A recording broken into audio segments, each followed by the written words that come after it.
ఇంకా రాజ్భవన్ ముట్టడికి బీఆర్ఎస్వి యత్నం. నీట్ పరీక్షను రద్దు చేయాలని బీఆర్ఎస్ సైతం ఆందోళన బాట పట్టింది. రాజ్భవన్ ముట్టడికి పార్టీ విద్యార్థి విభాగం నేతలు ప్రయత్నించారు. దీనిపై సీఎం రేవంత్ ఎందుకు మౌనంగా ఉన్నారని బీఆర్ఎస్ నాయకులు ప్రశ్నించారు. పరీక్ష రద్దు కోసం రాష్ట్ర ప్రభుత్వం చొరవ తీసుకోవాలని డిమాండ్ చేశారు. ఇక ఆందోళనకారులను పోలీసులు అరెస్ట్ చేసి పోలీస్ స్టేషన్ తరలించారు.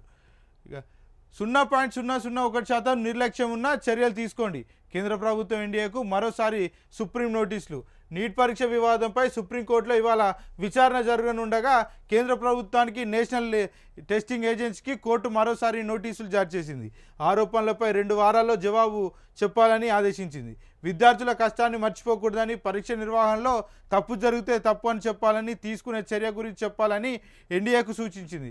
కనీసం అది మీ పనితీరుపై విశ్వాసాన్ని కలిగిస్తుందని చురకలంటించింది.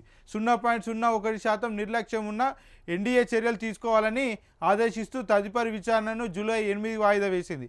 మరోవైపు నేషనల్ మెడికల్ కమిషన్ హైకోర్టులో వేసిన కేసును సుప్రీంకోర్టుకు బదిలీ చేయాలని ఎన్టీఏ పిటిషన్ దాఖలు చేసింది. దీనిపై జూలై 8న విచారణ జరుపుతామని సుప్రీంకోర్టు తెలిపింది. ఇక ముగ్గురు అరెస్ట్. డ్రగ్స్ సరఫరా చేస్తున్న ముగ్గురిని వనస్థలిపురం పోలీసులు, ఎల్బీనగర్ ఎస్ఓటీ పోలీసులతో కలిసి ఇవాళ అదుపులోకి తీసుకున్నారు. విద్యార్థుల నుంచి 26 గ్రాముల ఎండిఎంఏ స్వాధీనం చేసుకున్నారు.